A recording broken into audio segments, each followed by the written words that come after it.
couple questions. I got a question for both of you. Also, we had a really good question come in on our AMA call yesterday from Jesse that I wanted to kind of repeat. Is Jesse had a couple questions about dealing with a property manager and kind of expectations. One of the questions was, should we, as a host or a property manager, should they answer all reviews? So property manager wasn't really answering all the reviews, and that seems like such a obvious no-brainer that your property manager should do that, and that absolutely every single guest review should be answered. And if you are hosting your own property, self-managing, and or you're a co-host, maybe you're a property manager listening to this, please don't be one of those property managers or hosts that don't answer every single review that comes in. We live by those reviews. We're very much judged by those reviews. We ask our guests to leave us a review. At the very minimum, thank them for staying and respond to every single one of the reviews. It always shocks me when I see listings and you go to all the reviews and you see how many of them don't get responded to. That is to me, that is amateur hour in my opinion. That just shows me that you're a host that is, take the time and respond to somebody's review when they leave you one, right? And so when you asked that, I actually thought, we haven't talked about this too often on the show. We haven't talked about it very often, outside of some of these things that we're, the platforms we're on. And we probably should, because I actually started looking at a lot of properties yesterday when that question came in, because to me that just is a no-brainer. Like, yes, we do that, right? I started looking at a lot of properties, and a lot of properties don't have a lot of reviews coming in that are or the reviews that are coming in are not getting responded to. So if you're self-managing, if you're property managing, please respond to those reviews. Second question was, are same day check-ins and check-outs common? And should our property manager be able to handle that? And the answer to that was absolutely yes. In 85-90% of the cases, your property manager should be able to handle same day check-in and check-outs. It is. I mean, you'll have way too many orphan days on the calendar. You'll leave way too much money on the table if they can't handle same day check-in and check-out, especially during your peak season. And so, with rare exceptions, one, if you own a big property and your property manager, one of the questions we ask them before we hire them is, where do they do laundry? Is it on site or off site? Many of your bigger property managers and even your co-hosts, they want to do the laundry off site because it's easier for them. They can show up, they can take all the dirty linens, they can throw it in a bag, they can show up with their clean linens because you got 2 or 3 sets and put them all on. They take them and do the laundry off site. That's very easy to do a same day turn when that's the case. If they're doing property on site, now I need to make sure that they're set up and put in a position to be able to actually clean all the linens and get them all, all of them, laundered and everything and dried and put away. Maybe I don't have to use those same linens and put them back on the beds. Most of the time you still have 2 or 3 sets of linens. So they show up, they take all the dirty ones, they start the laundry, they start cleaning the house, they put the new linens on the beds and get them all ready to go. But they have to be able to get them washed and dried and put back in the closet before they leave. On a very, very large property, let's say you have a 5 or 6 bedroom property and you only have 1 set of washer and dryer. That's a problem, right? It's going to be very hard for them to turn that. What if you have a pool and all of a sudden you have 15 towels to clean as well? And wash and dry. Ultimately, in the amount of time you have to turn, which is maybe a 4-hour period, you're not going to be able to turn that same day if you're doing all that on site. So if that's the case, invest in double washers and dryers. Invest in the equipment that you need to be able to turn that over. Jesse's property was in a more remote area. And so, you have to say, I think the excuse is, hey, listen, this is a little bit more remote. How are we going to do this? But it's a smaller property, has the tools to be able to do the laundry on site, so they might not have to take it off site. But regardless, those areas, even if you're in more of a remote area or a mountain area, it's still an area that is serviced, right? It's still an area that has a lot of services. There's people coming in. You have a property manager there. They should be able to do same day check-ins, check-outs, and you need to be able to navigate that. Otherwise, you're going to leave a lot of money on the table. Because those orphan days they're gonna add up, and it's going to be a significant portion of your revenue, especially during the peak season. So I wanted to hit that one. Go ahead, Josh. Yeah, one thing with that, I mean, it's a mathematics game. Okay. When you underwrite this Yep. property and you say, I'm going to rent full time, 365 days a year, and I'm going to have 40 guests a year. Okay. Just say 40 just for easy math. Okay. If I can't do an SDT or same day turn, I only have 325 days of availability. And depending on when that previous guest checks out, if they check out on a Friday and I can't now get another guest in until Saturday, I'm probably going to lose that weekend. And Yeah. that's my moneymaker right there. When we look at what we do within Vodyssey, 9-step guided program, right? We know what comes before underwriting is your partners, your management partner, your Yeah. cleaning team, your Exactly. HVAC team. We Yep. look at that before we do the underwriting Yep. to say, hey, do I have the infrastructure in that market to be able for me to be successful? Otherwise, it's going to affect how I have to underwrite these deals. 100%. Yep, absolutely. So I'm gonna stay with you, Josh, on this one too. Somebody sent in a question, wanted to ask what kind of accounting software you'd recommend for a small STR business with 4 properties. Well, I mean, I think we joked about it earlier, and Abacus and a pen and paper is great, but Right. reality, man, QuickBooks is kind of the international go to. There's other options out there. Don't look at the price. My question is, what does your accountant want you to do? What does your bookkeeper want you to do? That is the answer I want, right? If you don't have a system in place now, what makes that relationship easier? What is something easier to integrate in the long term for that? We use QuickBooks. It's simple to set up, do the work on the front end, and it makes it really easy on the back end. I'm sure there's better prices and better other gadgets and stuff, but in general, it's accounting, it's numbers. What does your CPA want you to do? What's easiest for them? And I'm probably going to go with what they say because I'm trusting them to help me out with my financials. Yeah, absolutely. There's not really there's not a fancy STR accounting software that we use. Pretty much across the board, I would say 90% of our Vodyssey family is using QuickBooks because that is also very preferable for a lot of CPAs. But exactly what Josh said, it's really not a question for us to ask as much as it is a question for you to ask your bookkeeper CPA how they like to see the numbers, how they want it, how do they want it, how do they want to access it all, so they can do accurate accounting on the back end for you. So yeah, we use QuickBooks. Lots of people use QuickBooks, but ask your CPA and accountant as well, and your bookkeeper. Okay, Mike, we have somebody that sent in a question, one of our Vodyssey members, because nobody else would see this, have a question when looking at your cost options. It appears that you have 3 options, a 3-star mid-scale, 4-star upscale, and 5-star luxury. Is the assumption that using cost option 1, which would be 3-star mid-scale, mean the STR will perform at the top of the market only for mid-scale properties shown on AirDNA, or can a cost option of a 3-star mid-scale perform as well or better than the upscale or luxury properties shown in AirDNA that are not Vodyssey signature properties? Just trying to figure it out. If I want to do my best to be the top 1% in the market, then is it a requirement to budget above cost option number 1, which is mid-scale? That's a phenomenal question, actually.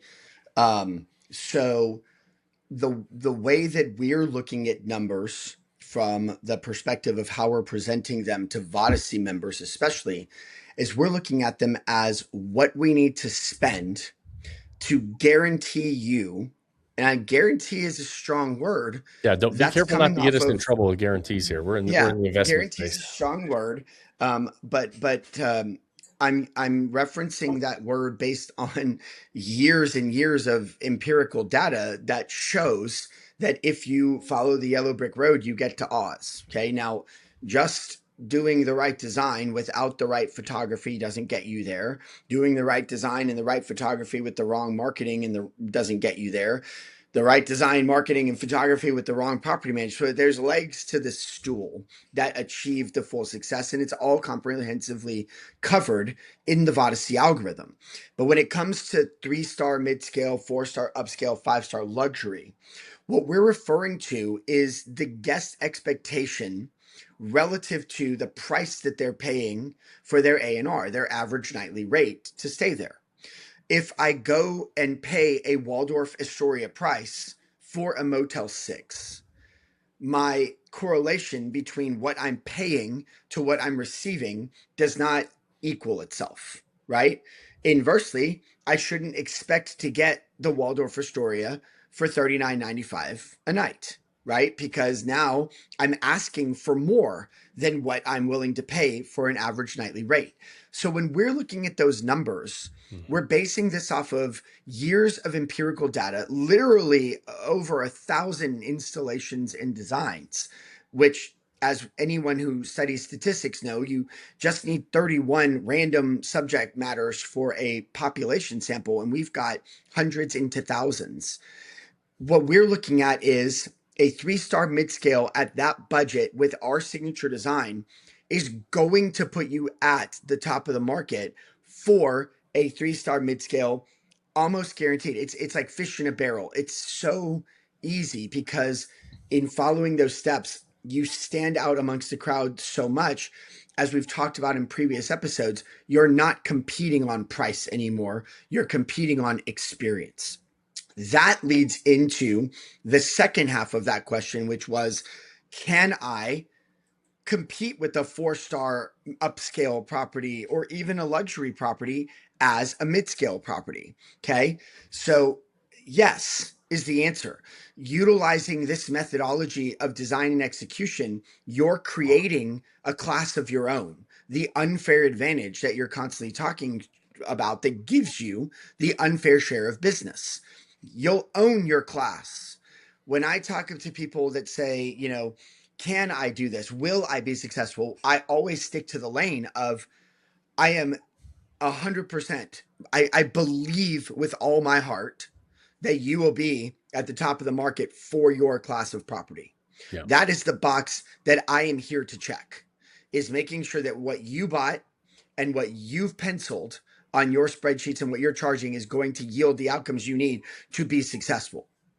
But I am also confident that with the execution of our algorithm, you will be taking people that might have spent a little more for an upscale property, and they'll actually spend just a touch less with you, but your price point is at the way high end of the mid-scale marketplace that everyone else is climbing for the bottom and you're way at the top. But to that guy that's going up a tier, he goes, wow, I have to spend $4 or $5 or $6 more $100 a night to get this house.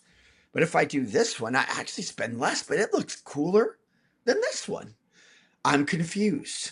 And as Josh will tell you, and as you know, Josh, or Sean, this is all about now actively adjusting that price point up until you hit that plateau of occupancy that you desire that doesn't destroy your house. I'm not a fan of 100% occupancy or 90% occupancy.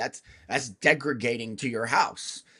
I like a nice smooth 65 at the maximum amount of money I can charge, giving me 35% of the year to keep it maintained and to make all of the items that I purchase last longer.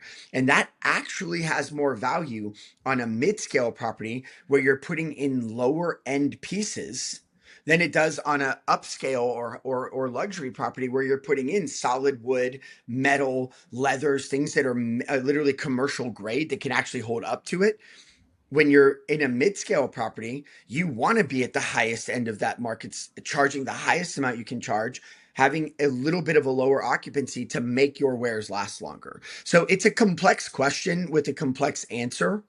But if I were to now, after saying all that, just put it in the Reader's Digest, it's following the Vodyssey design algorithm at a mid-scale will put you at the top of the mid-scale market, but you will also be piquing the interest of the upscale market.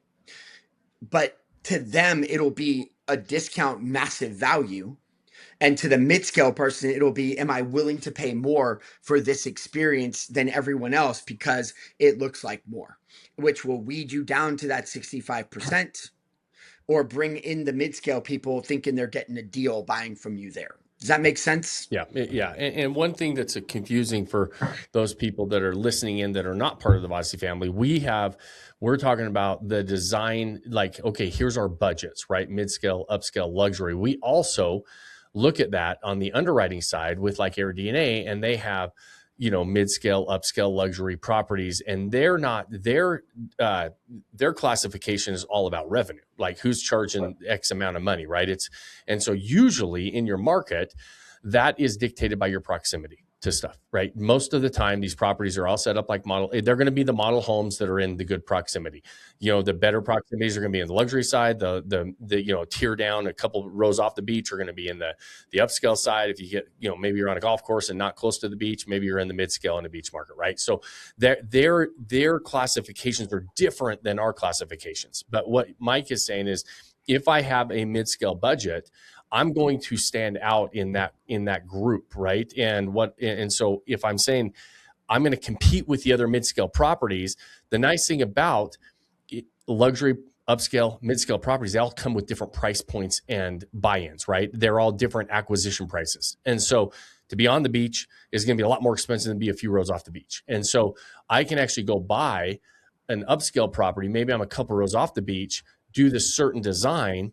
Maybe I just do that upscale design and I'm going to jump a price tier in that market, right? And say, okay, now I can actually compete. I'm not on the beach. I'm a couple rows off the beach, but I have much better property.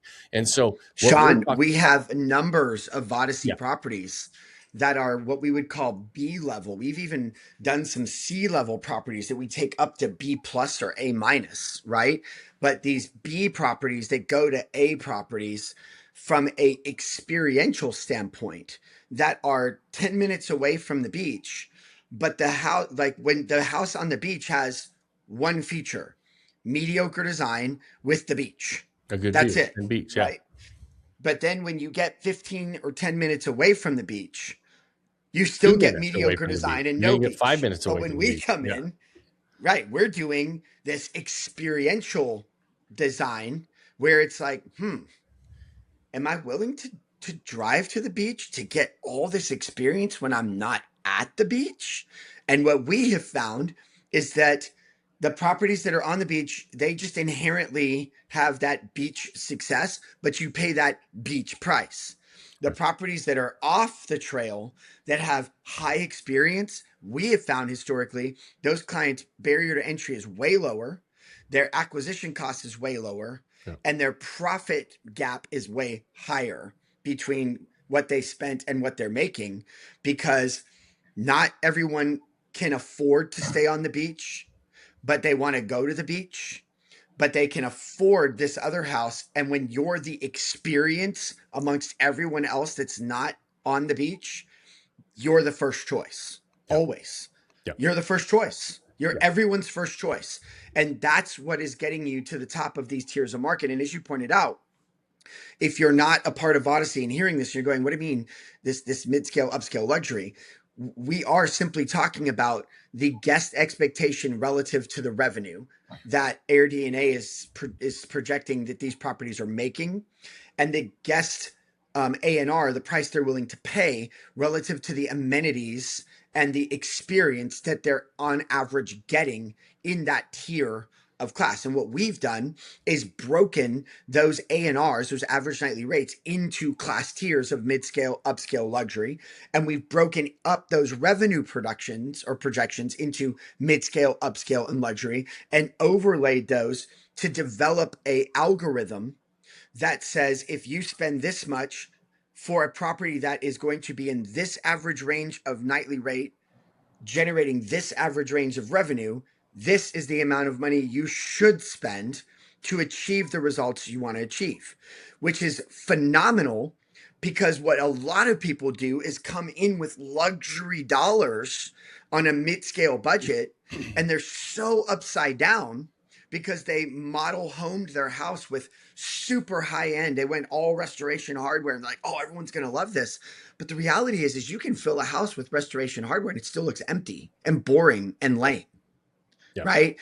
But now you've spent 80 or 100 grand on furniture when you could have spent 20 or 30 doing the right amount for the right class based on what you're charging and what you need to make it pencil. And that's what Vodyssey has figured out over the years. And that's what we're referring to here. And what that question is, hey, I understand the algorithm, I understand the numbers, but can I compete with upscale if I'm a mid-scale property, but spend upscale dollars doing it? My advice would be, I wouldn't spend upscale dollars furnishing it. I wouldn't spend upscale dollars doing that if you're not going to be in the upscale amenity.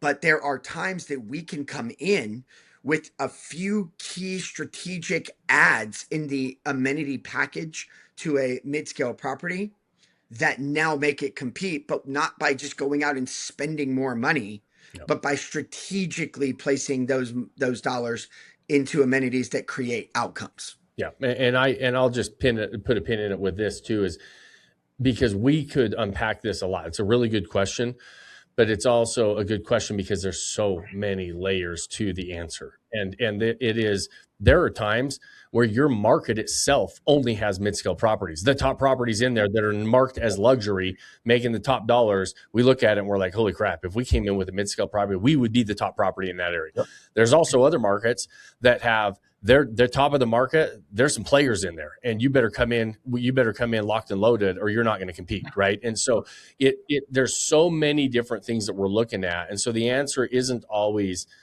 yes, I can spend mid-scale dollars and I can compete at this level. Some of the best, and again, this is all, there's so many layers to this.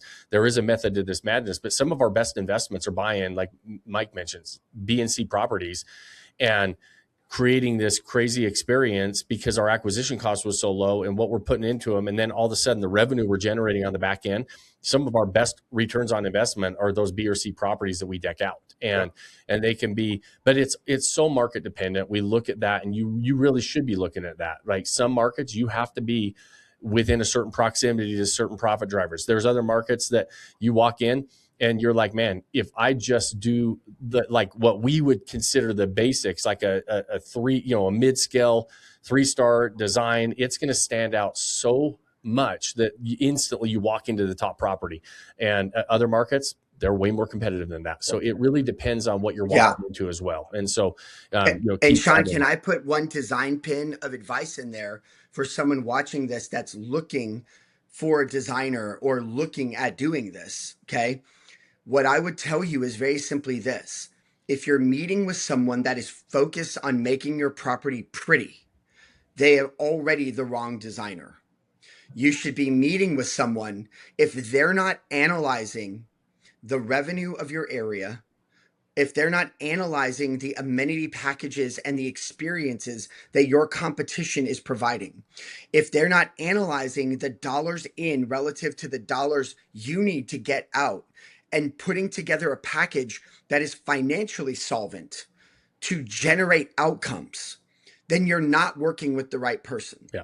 And it's one of the most frustrating things that I see in design in this industry is that 9 out of 10 designers are designing to a look, not designing to an experience and or a financial outcome. Yeah. So as you're interviewing designers, just make sure that if you ask them metric questions, data questions, what do you find are the number one amenities that you could add to this property that will take me up to the top of the market relative to my competition? And you have to ask them why. Like to Mike's point, 100%, you're a designer. It's easy to say, oh, you need a sauna, you need a hot tub, you need a pool, you need a pickleball court, whatever it is, whatever they recommend, say why and show me the numbers behind it. There are plenty of markets we get a phenomenal return on pickleball courts. There's other markets we don't get a good return on it. And that goes with every single big amenity. And you have to pull the numbers from your market specifically and say, hey, listen, I'm going to get a really good return on a sauna here. That doesn't mean I'm going to get a really good return on a sauna over here. And so very much, the design needs to be not just to make it pretty. It needs to be pretty. At the end of the day, that's a given, right? Design has to be congruent and pretty and attractive and everything else. But it has to be, it's a business, right? There's got to be it's part of your return on your investment and what you're spending and what you're doing. And really the core of that question that came in was, how much do I really need to spend to operate where I want to operate? Well, there's, your head's right in the right spot. The fact that you asked this, I actually don't have a name on this. I don't know who it is, but the fact that this question came in is you're part of the Vodyssey family because nobody else sees this breakdown outside. So something else you also have the resources on the underwriting, right? We talk about the why. Why are you buying the property? That's first and foremost, right? Like if you're buying the property for cash flow above all else, right? These are the equations we want to look at. If you're saying, hey, this is purely a lifestyle asset, right? And we want to have comfort for whatever we're looking to do, or this is a tax play, or this is an appreciation play. The why to what you're trying to do in that market matters so much. And it was like, I want everything. I'm like, well, so do we all. But like to your guys' point, we bought our property in more of a mid-scale product. Mike designed it, right? And we dominate more than double what the average of that resort is, because we are the best by light years from everyone else in that resort, right? And we were saying, hey, we know what we can do this resort, but we bought this resort for cash flow. That was the number one reason we bought it. So what can we do to maximize this specific property for our specific goals with this specific budget? And that's what we did. Yeah. Awesome.